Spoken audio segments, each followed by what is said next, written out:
Azathioprine use in Boston was done by Murray and the team in Boston, but I'd already left by then. But the experimental work had been done, first of all, in England, independent of the Brigham. Mm-hmm. They sometimes forget that. And then in Boston. And then all these... I thought Hardy did a heart transplant. Well, maybe that was a bit later, was it? He did a heart transplant, actually. You say first human lung transplant, but Hardy did a heart transplant from a chimpanzee to a patient. I think that was probably 1963, but I don't know. I haven't got all these in my head, but they're all recorded. Right.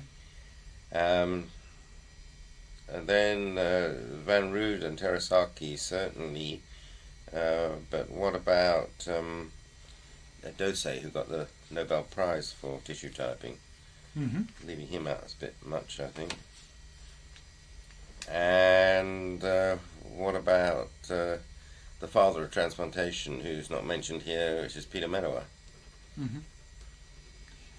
Well, what do you think about? I mean, this is just American transplantation, right? What do you think about the starting in '54? Does that make sense, or should one really start earlier? Well, it depends what you want to do. If I mean, 53 was the year that immunological tolerance was described by Medawar. Mm-hmm.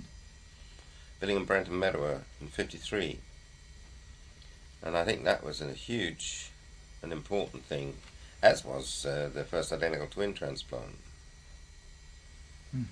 Then, I mean, chemical immunosuppression, as I say, started in England and then was developed but it was, and then even was given to patients in England before they used it at the Brigham. But the successful development of it was certainly at the Brigham, and it got much better once steroids were added to the azathioprine. Mm-hmm. Then I think Hardy was a heart transplant from a chimpanzee. He may have done a lung transplant also. And then, as I said, Dose, who got the Nobel Prize, is conspicuously left out of tissue typing, which wouldn't please him at all. Right. No, I think we should. And pancreas transplant's right. Bernard is wrong. It's Barnard. Right. Barnard.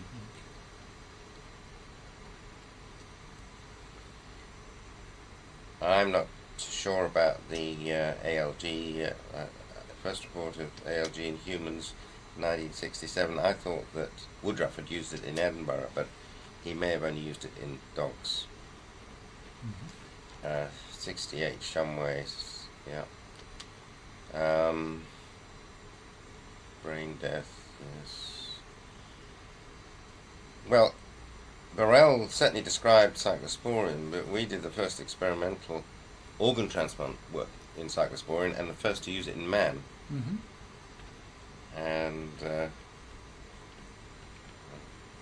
would be nice for a mention. Yes. Cooper, first successful lung transplant. I didn't know that. He was my registrar, Cooper.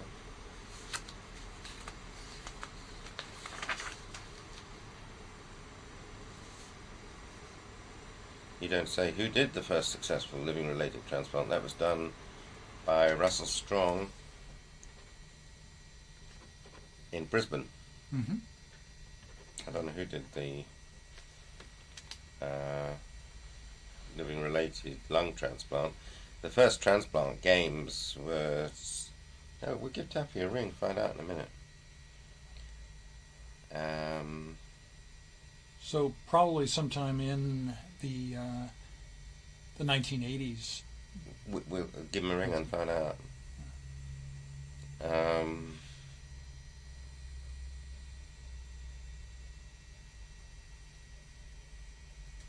You've probably got details on that. I don't know the details of that. Well, sirolimus is certainly a drug that I used experimentally in organ transplants first, because I happened to be on the patent. Mm-hmm. Yeah. So I know about that one. Right. I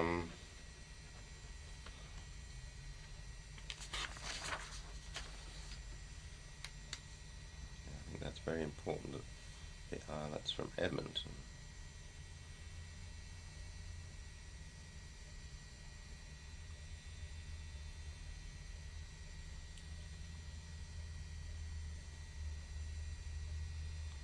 Yeah, we've got very, very good results with Campath. You probably know about Campath.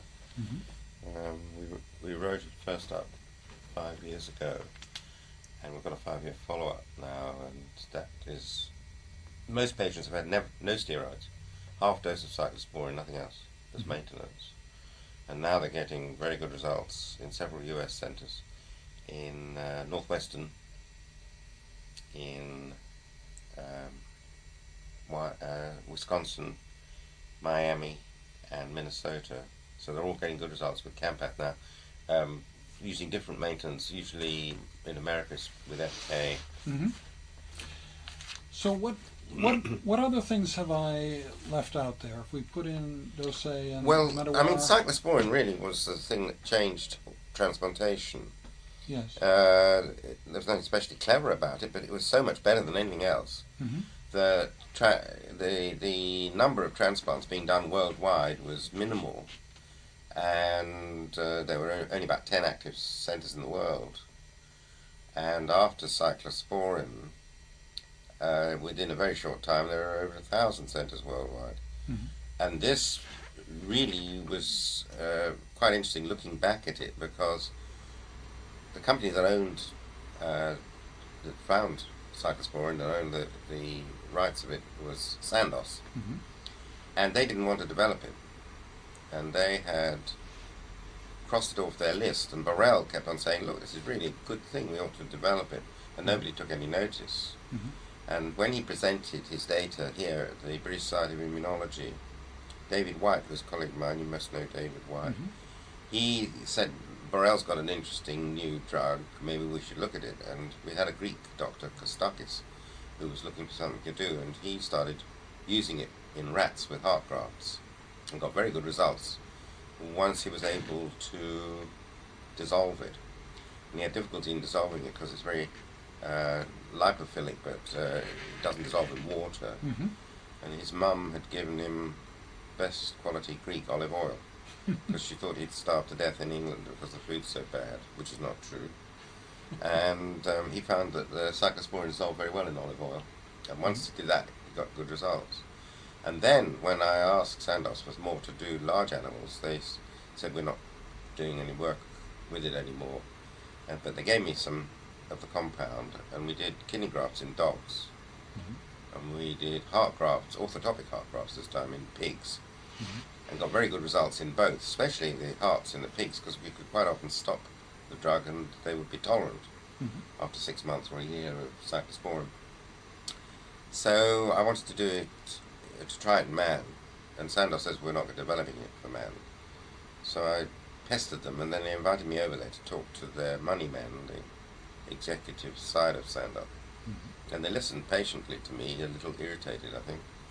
And they said, we'll let you know tomorrow our decision. And tomorrow they called me in and said, because you've made such a fuss about this, we will make a small development of cyclosporin for clinical use, but you realize it's going to cost us money, we're going to lose on it because it's so expensive to make. It has to be 99% pure, it has to be fermented, and it's not an easy product, and for the market all we're going to do is lose money.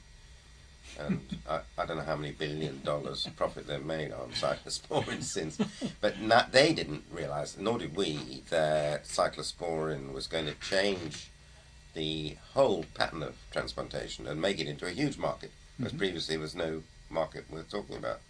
Yes. And the other thing we found about cyclosporin, which was on the downside, was that it's nephrotoxic, and nobody knew it was nephrotoxic from animal work.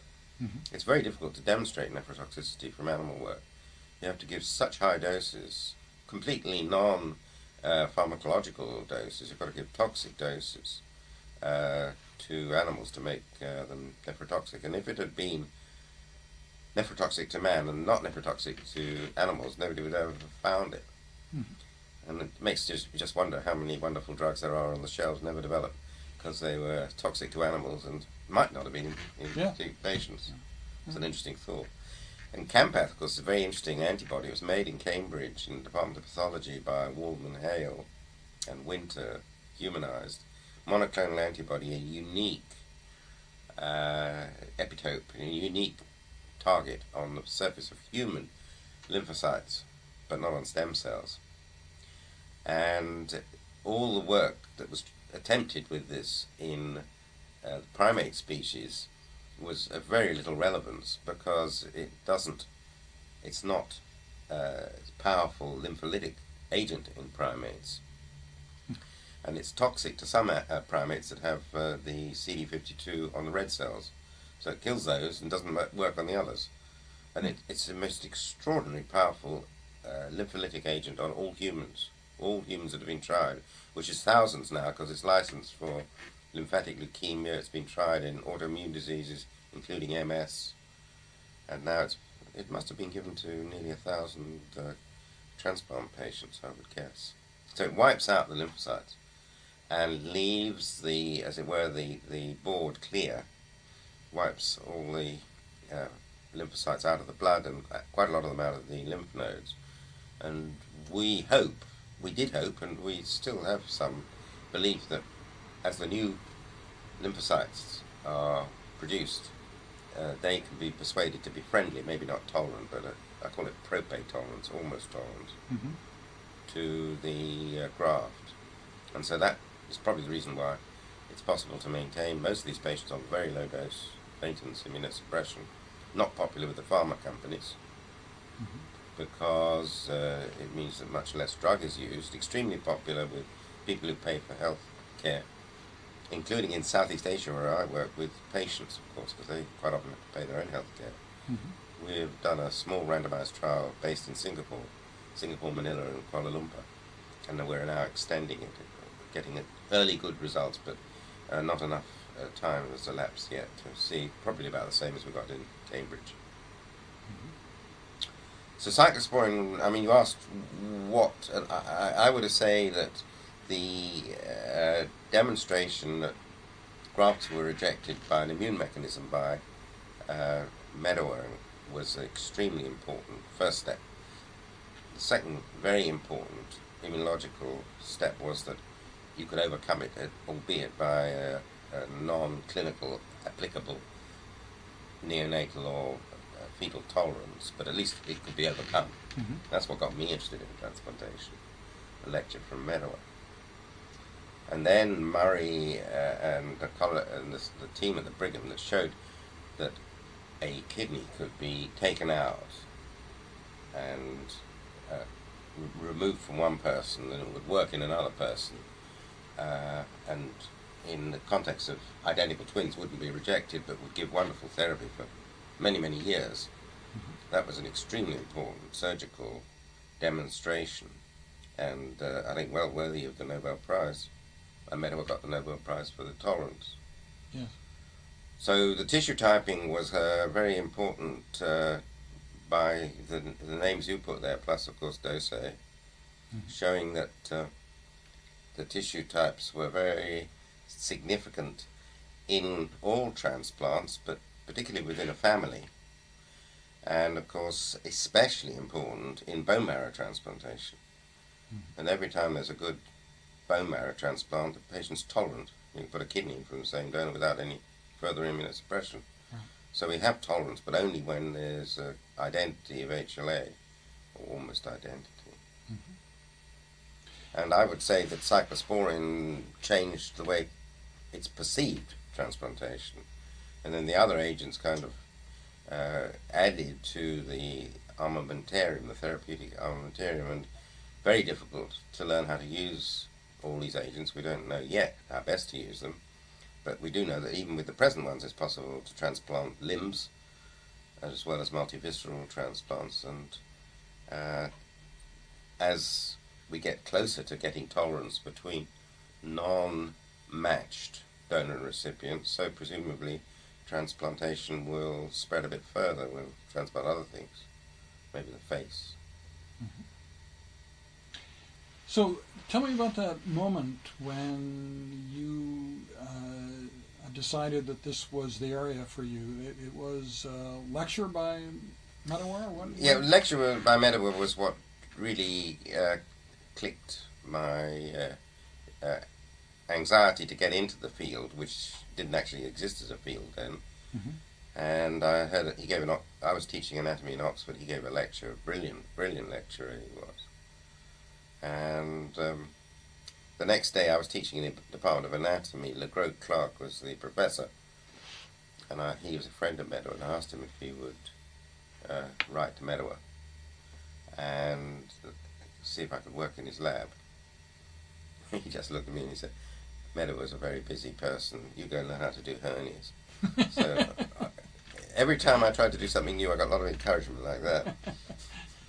And in fact, when I started doing some experiments, I was allowed to do some experiments when I got a job in London at the Royal Free Hospital. And I worked at the Royal College of Surgeons farm down in Kent. The first thing I tried to do was X-irradiation and in dogs, and of course they weren't closely related, they weren't matched, and they rejected, or the radiation was lethal, so just there was no window there. And that's when I read a paper by Schwartz and Damashek, who've shown that 6-mercaptopurine would inhibit antibody formation in rabbits stimulated with protein antigen. And they hadn't done any organ or skin grafts at that stage.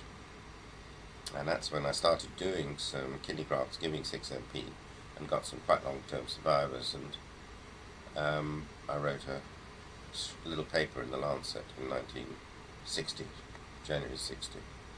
And then Charlie Zukoski was also working with 6MP with David Hume in Medical College of Virginia. And we became friends and corresponded, and he'd been working with steroids as well. So then I very cautiously phoned up Medawar, because I knew he was such a busy person, wouldn't have time for surgeons, and he was absolutely charming and invited me to a colloquium that they had with all the British names in transplantation at the time. And so what year would that's that? 1960. Uh-huh. And Medawar, in fact, wrote to Francis Moore asking if I could go to the Brigham and work there as a fellow. But the idea of transplantation had occurred to me earlier, nothing terribly clever about it, but when I was a medical student. So that would have been in about 1951 or 50, when I had a patient with a youngster about my age dying of kidney disease in Guy's Hospital, Bright's Hospital. And I presented the case to the chief, and he said, well, we must make this boy comfortable because he'll be dead in 2 weeks. And I said, could he not have a graft of a kidney? And I was told no. So I said, why not? So it can't be done. I was going to ask another question, and somebody whispered to me, you won't get a job if you make any more trouble. So I didn't ask another question. So that was the first idea, and then Medawar's lecture in 1957, and then I actually started working in 59 in the area, and I was lucky, and the second thing I touched was actually effective. And then when I went en route to the Peterborough Brigham, I stopped off in Tuckahoe, New York at Wellcome, where Barrow's Wellcome had been where BW 57, I think it was BW 57, at any rate 6MP had been made. And I met up with Hitchings and Elian, who had synthesized 6MP, and asked them if they got anything else, and they gave me a number of compounds. One of them was azathioprine, and they became good friends, and we worked with them, and in fact Trudy Elian became godmother of one of our children. And when I went to the Brigham, I met Dr. Murray, and he said, oh, glad to have you here, very charming. He said, you can join the irradiation group. I said, Dr. Murray, I've come all this way to get away from radiation. So he said, well, all right. He said, I'm going on holiday, you borrow my car, have a nice time getting settled here, and when I come back, see how you get on, otherwise you can join the irradiation group. When he came back, there were dogs running around Harvard Square, not Harvard Square, the medical school grass with kidney transplants, and so then I had tremendous support from both him and Freddie Moore. Mm-hmm. And we looked at a whole lot of different compounds which Trudy Elliott and George Hitchings had produced. But azathioprine was a bit better than the others, but not a lot, but it was a bit better. Mm-hmm. And they both got the Nobel Prize, partly for that and partly for other drugs that they produced. They're brilliant chemists who work very well together. Right. But they used to come up and see the dogs at the Brigham. They were very interested in the development. As was Meadower. When I got the chair in Cambridge, Meadower and his group used to come up here. We used to go down to him and have joint seminars. He was thrilled with the application of immunology to transplantation. Mm-hmm. And he was a good friend too. So what are some of the other high points? Well, I think that when we did the first liver here in 1968, that was the first liver in Europe, and I wouldn't have been able to do it except for that support from Francis Moore, who happened to be visiting his son, who was doing molecular biology here. And all my colleagues were against doing it, all for different reasons. If everybody opposes you when you're trying to do something new, either you're crazy or it's very good what you're trying to do. Usually you're crazy, I think. At any rate, he came to our roundtable discussions, and everybody was against it, and then I said, well, I'd like everybody to hear what Dr. Francis Moore has to say, because he, with Starzl, was a pioneer of experimental liver transplantation. And he said, boy, you've got to do it. And so that really wiped out the opposition, and he was my first assistant. And that was very much a high point. I think when we first used cyclosporin, the first use of cyclosporin in kidney transplant patients was a low point, because we didn't realize the nephrotoxicity to begin with, and we gave too much immunosuppression. So we really burned our fingers and hurt patients until we learned how to use it. But once we learned how to use it, the 1 year survival went up from about 50%, which it was running at, to 80%. But strangely, at 10 years, the two curves come pretty close together, probably mainly because of the nephrotoxicity.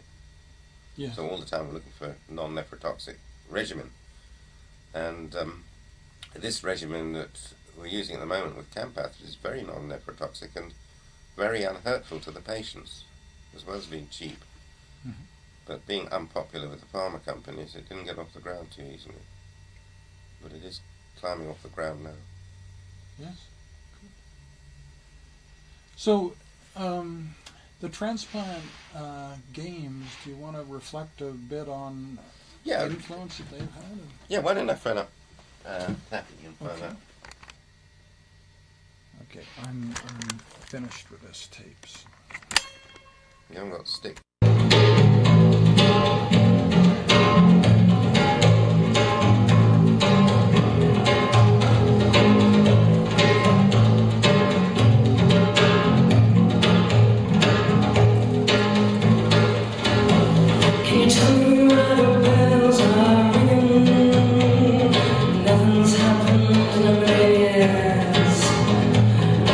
Yes, this Wednesday morning,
sold it on the streets.